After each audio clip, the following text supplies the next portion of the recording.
mutaxassisligim ona tili adabiyoti o'qituvchisi, pedagogman. Bo'lajak vazirlar, xudo xolisa, omad tilayman.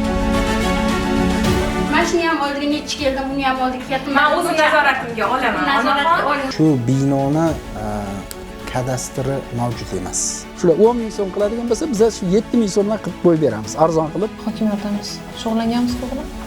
Odamlarimiz ishonchi so'ndida. Ovoz berdinglar o'zi. Muammoni o'rganaylik deb keldik. Nima muammolaringiz bor?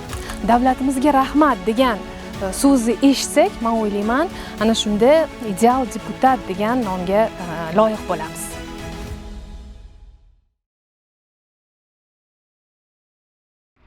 Deputatlik bu faqat qonun qabul qilish emas.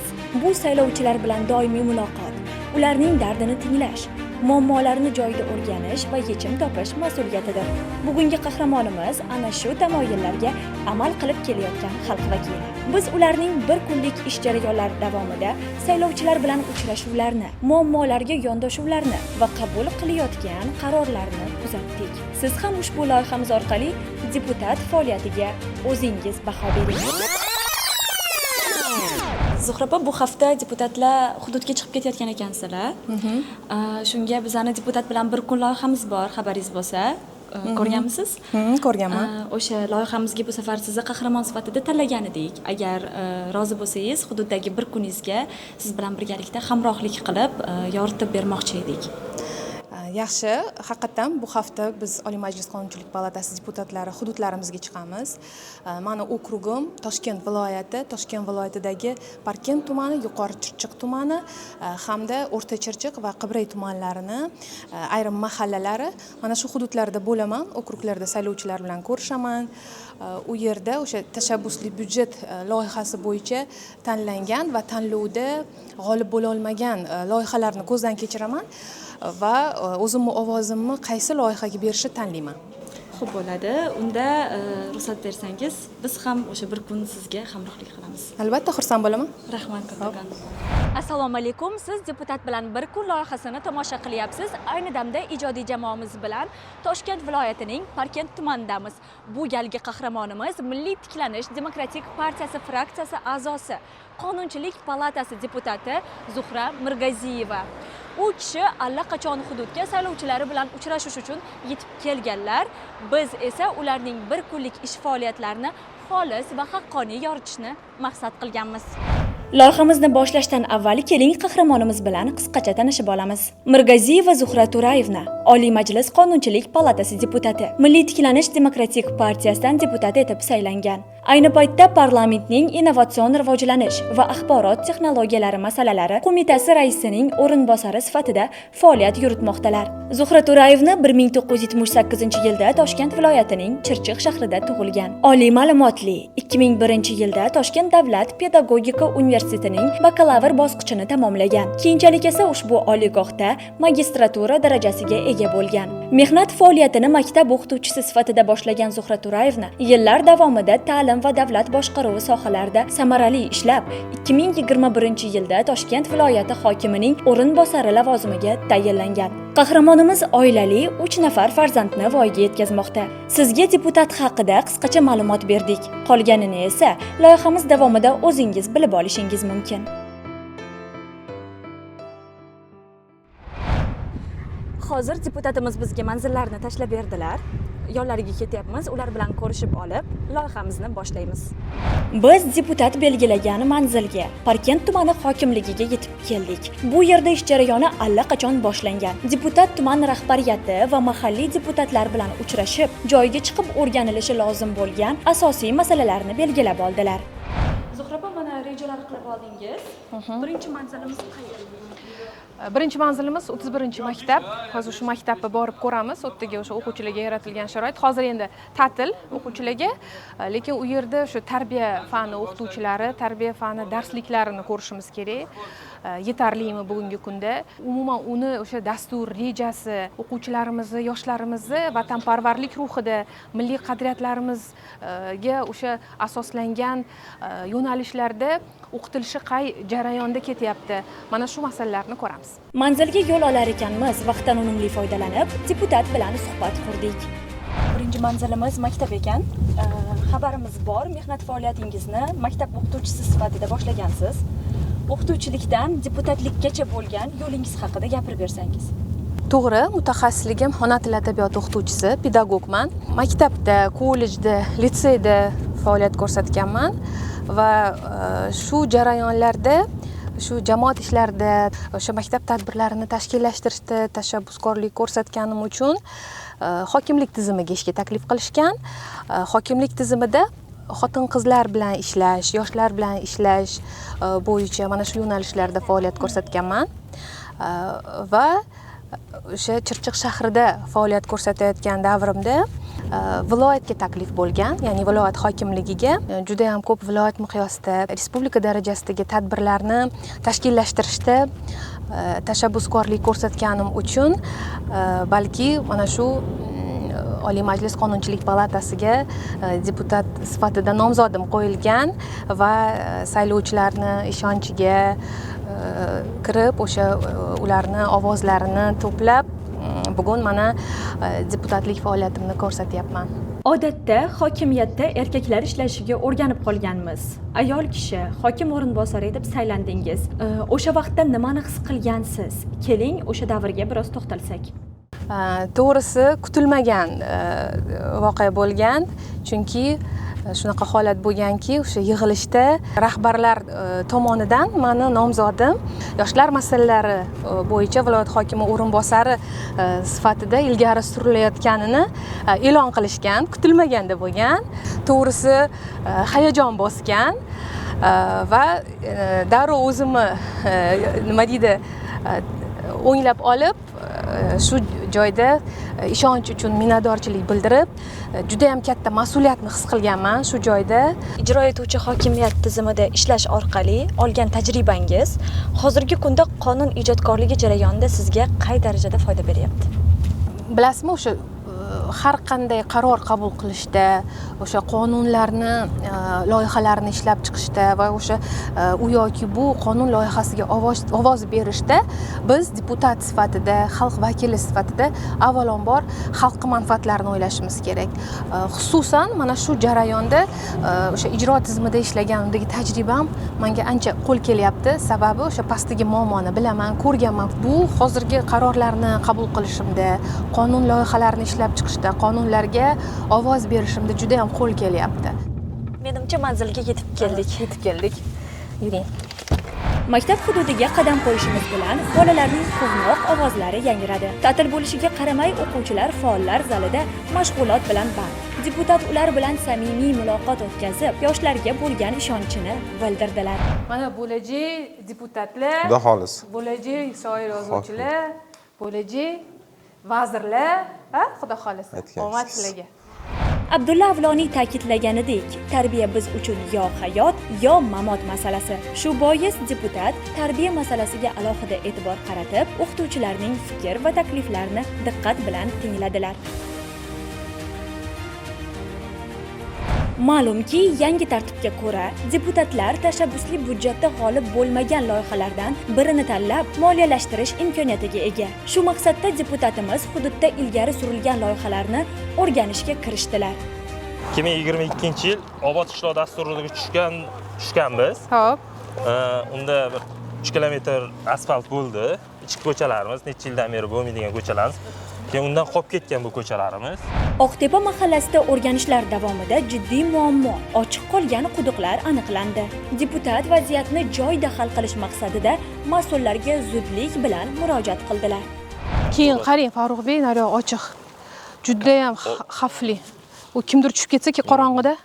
Buni 2 marta o'zimiz yonimizdan qildik, temiri bo'lganligi uchun o'g'irlab ketdi-da. Buni aniq. Yo'q, hozir xatya bunda o'rab qo'yish kerak-da. Ha, buni aniq. Xudo ko'rsatmasin, yosh bolalar kelib tushib ketsa-chi, Nurali aka? Yo'q, yaxshi boramiz. Bo'ldi, buni yoptirib aniqlab. Suvi bor ekan. Hozir men buni xat bilan chiqdim Vatakanalga. Olib tashlab teshilganda bu hozir. Buni zudlik bilan yoptirmasa bo'lmaydi. Bugun erta qiladi buni. Bolalar tushib ketsa-chi? Mana hozir aytaman.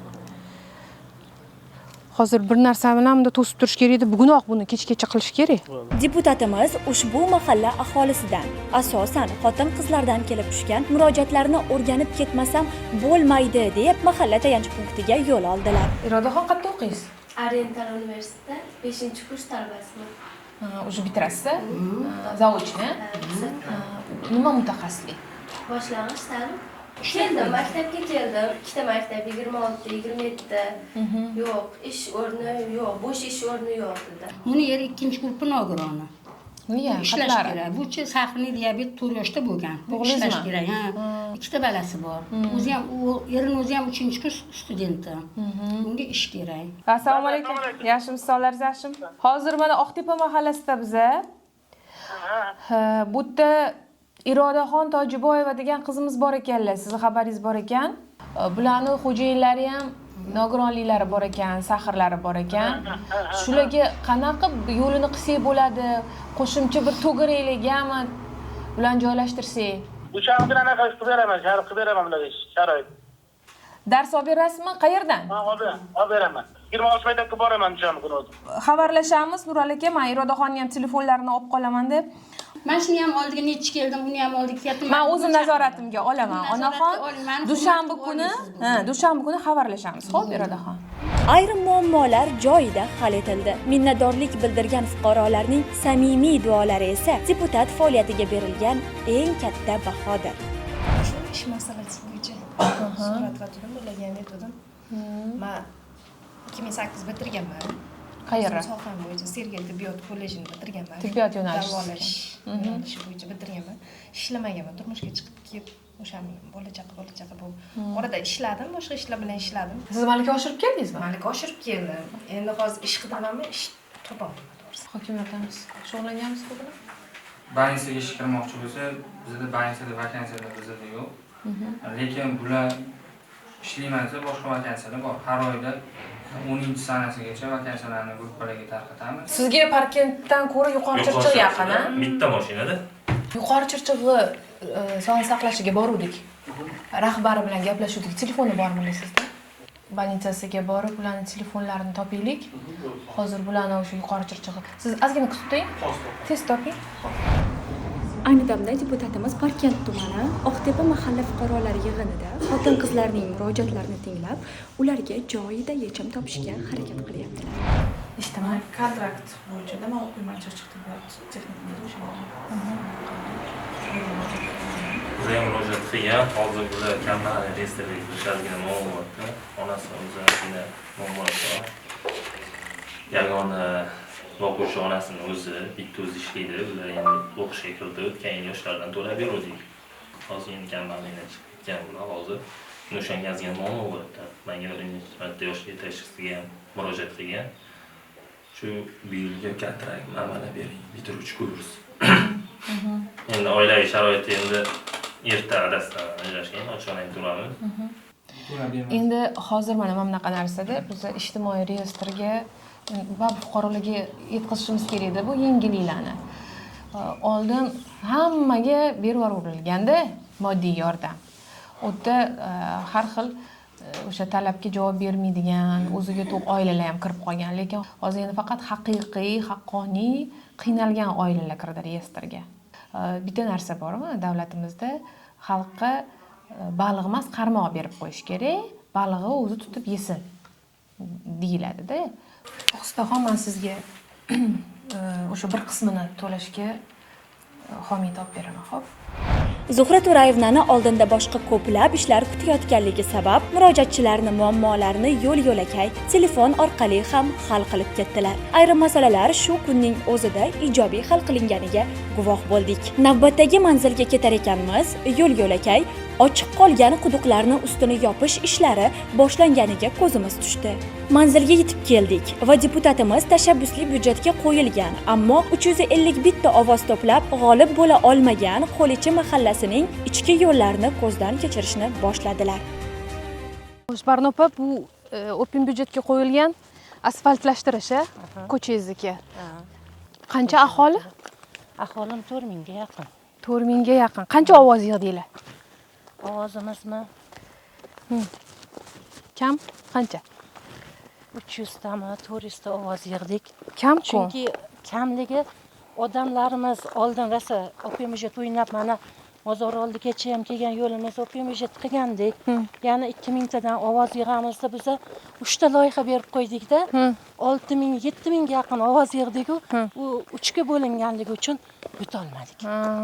O'shani hisobiga odamlarimizning ishonchi so'ndida. Bu hududni ham ko'rdik. Endi keyingi manzil Qirg'izovul mahallasi. Hamma hududlarni ko'ramiz, o'sha loyihalarni, yutolmagan loyihalarni ko'ramizda, keyin oxirida bitta xulosa qilamiz. Qirg'izovulga yetib kelishimiz bilanoq deputat aholi bilan suhbatlashib, muammolarni o'rganishga kirishdilar. Hol ahvol so'rashga keldik. Tinchmisizlar, yaxshimisizlar? Shu aloqamiz shu. Yo'linglar. Yo'q, yo'q, birinchi o'rtak. Ha. Suv. Aha. Yo'l busun deb. Mana bilmadik ish. Sizlar ovoz berdinglar, lekin qo'ni qo'shnilar hammasi berishdi. Qo'shnimiz ko'chamiz raisi anaqasi boshi yig'ib chiqqan. Yig'di. Hozir qayerdan suv olib kelasizlar? Hozir aytamiz, men bu ko'chadan 2 kunda bir chiqadi, shundan olib qolamiz qo'shnilardan. Bo'lmasam kanalda chiqsa, kanalda tashiymiz. Xo'jalikni agarodda ham o'shan bilan sug'orasizlar? Agarodda suv yo'q. Suv muammosi rosa qiynaydi. Tushunarli. Hech narsa ko'kata olmaymiz. Hovlimizni borsangiz ko'rasiz. Eka olmaymiz. Men ariqqa ham suv kelmaydi, kranga ham bir narsa eksak qurib qoladi. Ekish uchun suv kerak-ku. Suv masalasi borasida juda katta muammolar bor deb aholi murojaat qildi sizga. Bunga qandaydir yechim o'ylanyaptimi? Qandaydir mexanizmlar? Hozir haqiqatda Parkent tumanida suv muammosi o'tgan yildan beri bor.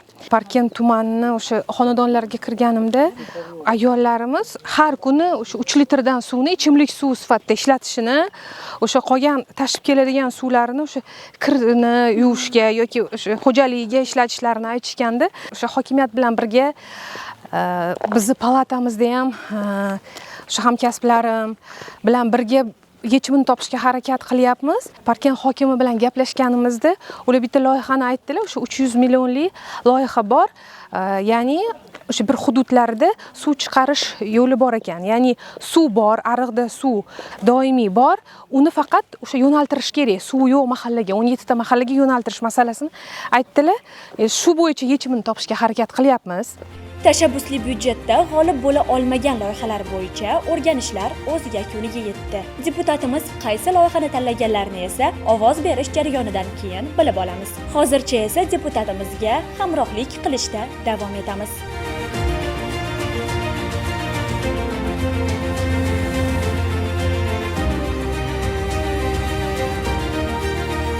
Yo'l yuzida fermer xo'jaligida ishlayotgan ayollarga ko'zi tushgan deputat darhol mashinadan tushib, ular bilan suhbatga shoshildilar. Ushbu Zarkent Gavhari fermer xo'jaligida oilalar mavsumiy ishlashini eshitib, deputatimiz fermer opaga bir nechta savollar bilan yuzlandilar. Bular hozir mavsumiy ishlashadi? Mavsumiy oilaviy. Oilaviy. Bolalar bilan chiqishadimi shunda? Bolalarni maktabiga o'qishiga qanaqa? Bolalarni maktabiga olib yetkaziladi, ertalabda maktabga beriladi. Hozir mana bugun bu qizchamizni yangi o'sha bugun hududimizda, Zarkent hududimizda ochilayotgan yangi oilaviy bog'chamizga bermoqchimiz. Shanba oddiq kunlariga asosan kelib o'sha dala shiyponini ishchilar yotish joylarigacha hozir tashkillashtirganmiz shu narsalarni.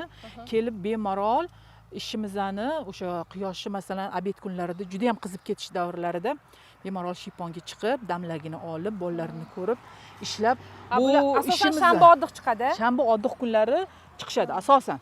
Savollarga javob va takliflarni tinglab bo'lgach, yo'limizni davom ettirdik.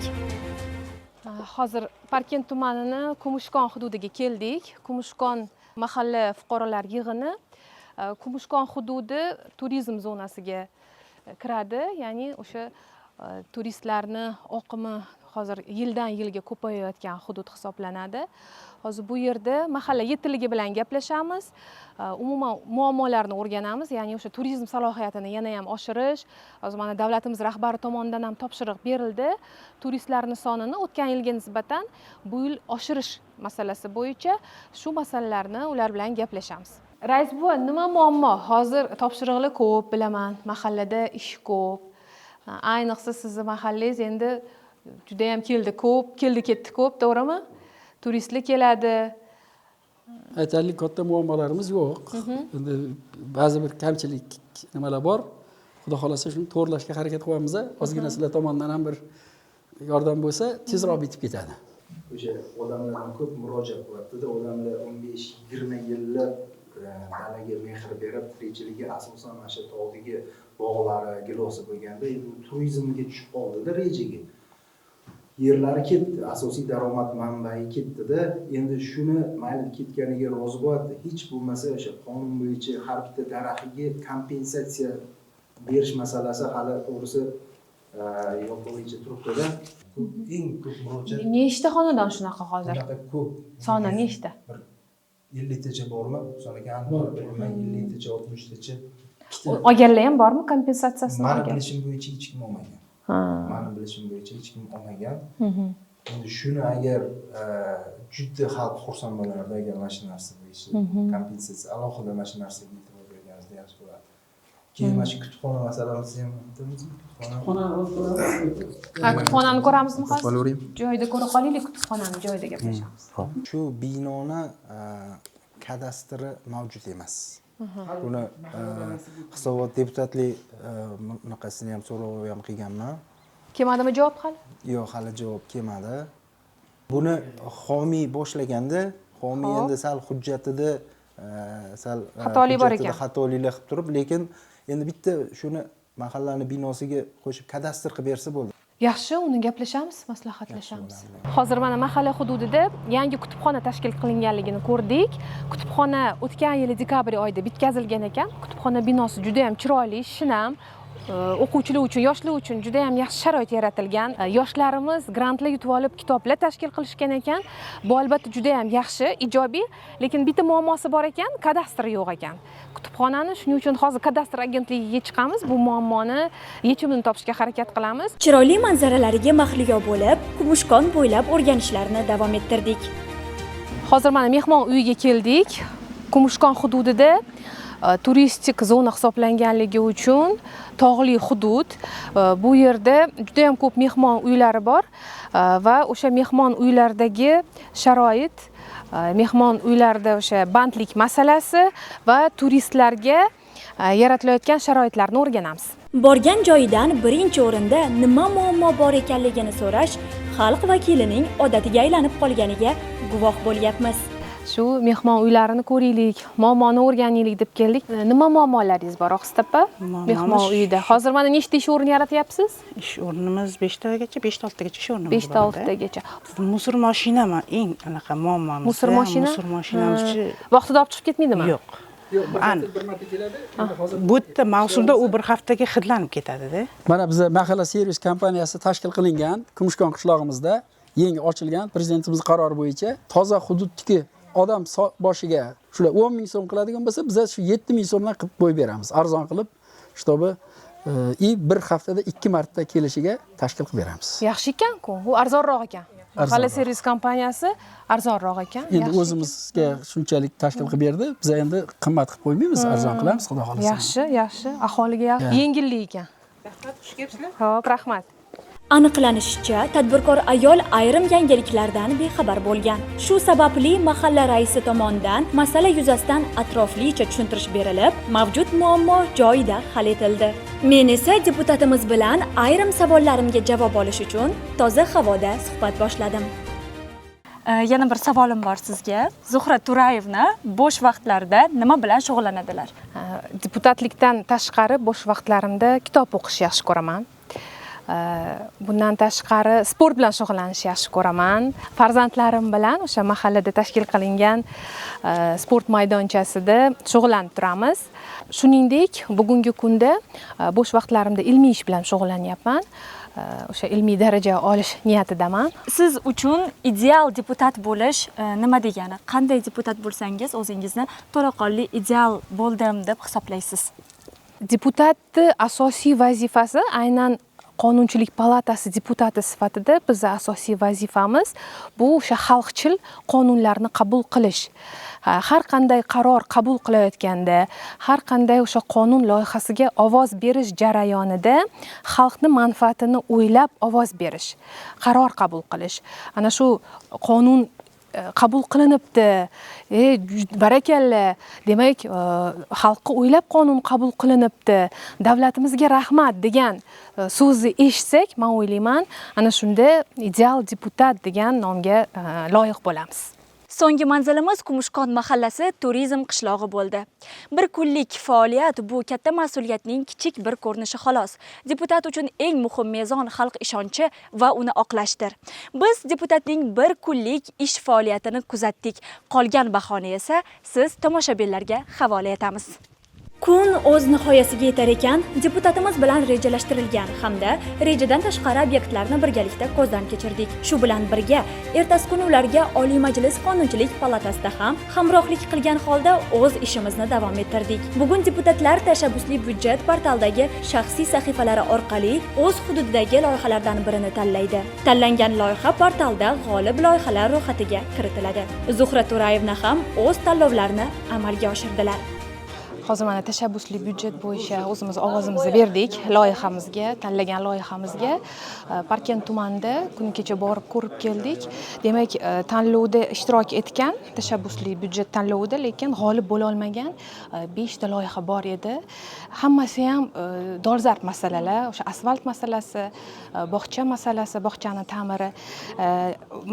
Men Qirg'izovul mahallasidagi o'sha demak yo'llarni ta'mirlash, asfaltlashtirish loyihasiga o'zim ovozimni berdim, lekin yana bitta meni qiynayotgan masala bor edi, bu o'sha Qo'lichi mahallasidagi yo'llarni asfalt qilish masalasi, chunki u yerda qabriston bor, bolalarning maktabga borish yo'llari, ana shu yo'lni ham ta'mirlash juda ham dolzarb masala bo'lib turdi. Buni o'sha sherigim, ya'ni hamkasbim Davron aka Aripov ovoz berdilar. Ular bizning hududdan, Toshkent viloyatidan proporsional asosida saylangan deputatlar. Hozir unga ham ovoz berdik. Xudo xolisa mana shu yo'llar ta'mirlansa, xalqimiz ancha xursand bo'ladi, rozi bo'ladi.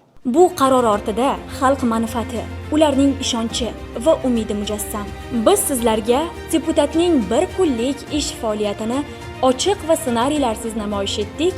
Xulosa qilish esa sizdan.